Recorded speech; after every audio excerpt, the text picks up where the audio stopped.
His product life cycle has 4 very clearly defined stages, each with its characteristics that mean different things for businesses that are trying to manage the life cycle of their particular products. Introduction stage. This stage of the cycle could be the most expensive for a company launching a new product. The size of the market for the product is small, which means sales are low, although they will be increasing. On the other hand, the cost of things like research and development, consumer testing, and the marketing needed to launch the product can be very high, especially if it's a competitive sector. Growth stage. The growth stage is typically characterized by strong growth in sales and profits, and because the company can start to benefit from economies of scale in production, the profit margins, as well as the overall amount of profit, will increase. This makes it possible for businesses to invest more money in promotional activity to maximize the potential of this growth stage. Maturity stage. During the maturity stage, the product is established and the aim for the manufacturer is nowadays on market share they have built up. This is probably the most competitive time for most products, and businesses need to invest wisely in any marketing they undertake.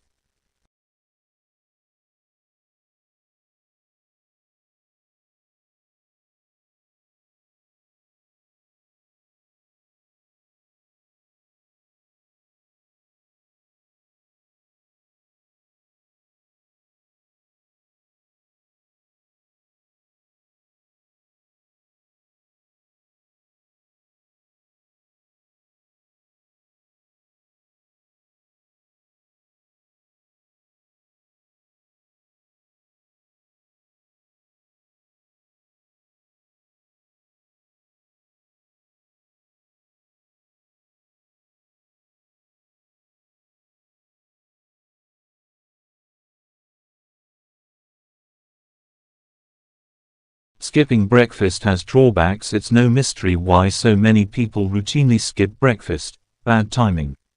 It comes at a time when folks can be more occupied with matters of grooming, attire, and otherwise making themselves presentable for a new day. However, studies conducted both in the United States and internationally have shown that skipping breakfast can affect learning, memory, and physical well-being.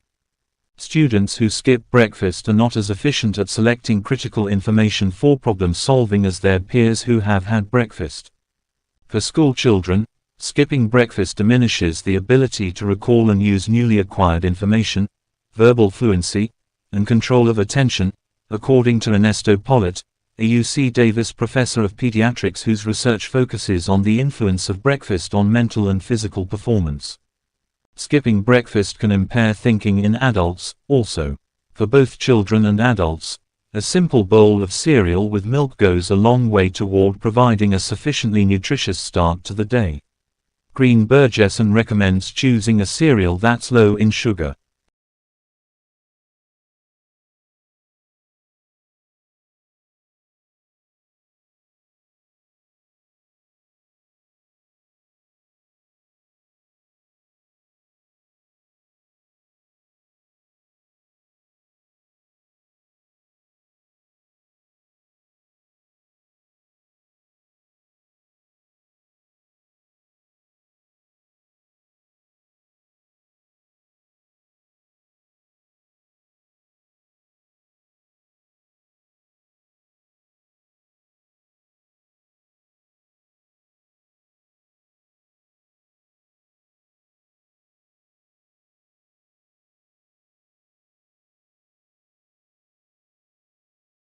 The area that is now South Africa has been inhabited by humans for millennia.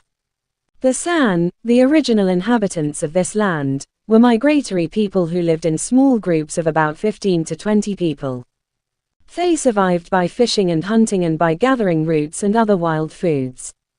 They did not build permanent dwellings but used rock shelters as temporary dwellings. Around 2,000 years ago, Khoikhoi pastoralists migrated to the coast. In the eastern part of present-day South Africa, iron-working societies date from about 300 AD. The Botswana and Nguni peoples arrived in this region around 200 AD.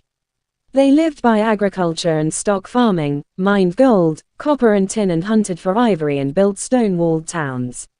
Over the centuries, these societies had diverse contacts with the Khoisan. Strife between the San and the Khoikhoi developed over competition for game. Eventually the Khoikhoi became dominant. These peoples lived in the western part of present-day South Africa and are known collectively as the Khoisan.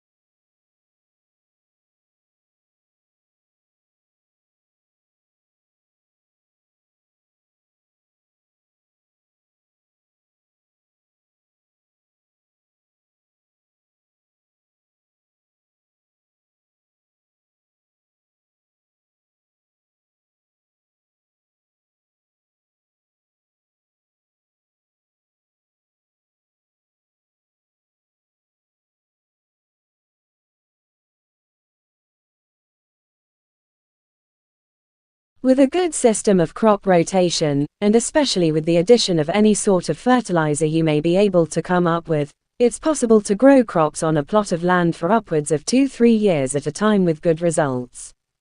Ultimately, though, you must let the land rest if you hope to continue farming there in the long run. Allowing a plot of land to rest for a period of time is known as letting the field go fallow, and there are several reasons for this. Allowing a field or plot to lie fallow means that you don't grow anything new on it, don't harvest anything and don't graze any animals on the land for at least a year. Sometimes a field will lay fallow for 2, 3 or even 4 years, but the traditional standard on many farms was to let a field lie fallow once every 2-3 years. This fallow period allows the land to replenish many of its nutrients. The root networks of various grasses or ground covers, like clover, have a chance to expand and grow, which further strengthens the soil and protects it from erosion. During the fallow period, there are many beneficial flora and microfauna, including cyanobacteria, which live in the soil. These microorganisms continue to be active at the root level, steadily improving the quality of the soil so that when you come back in a year or 2, you can begin planting food or cash crops anew.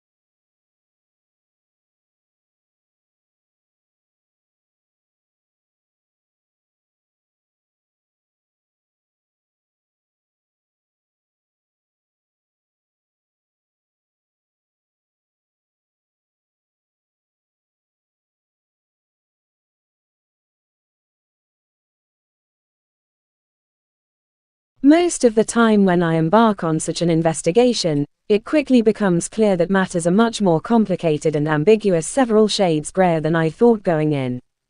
Not this time. The deeper I delved into the confused and confusing thicket of nutritional science, sorting through the long-running fats versus carb wars, the fiber skirmishes and the raging dietary supplement debates, the simpler the picture gradually became. I learned that in fact, science knows a lot less about nutrition than you would expect, that in fact, nutrition science is, to put it charitably, a very young science.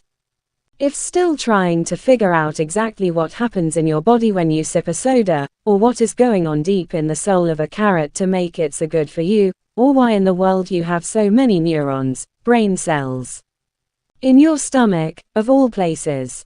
It's a fascinating subject, and someday the field may produce definitive answers to the nutritional questions that concern us, but, as nutritionists themselves will tell you, they're not there yet. Not even close. Nutrition science, which after all only got started less than 200 years ago, is today approximately where surgery was in the year 1650. Very promising, and very interesting to watch, but are you ready to let them operate on you? I think I'll wait a while.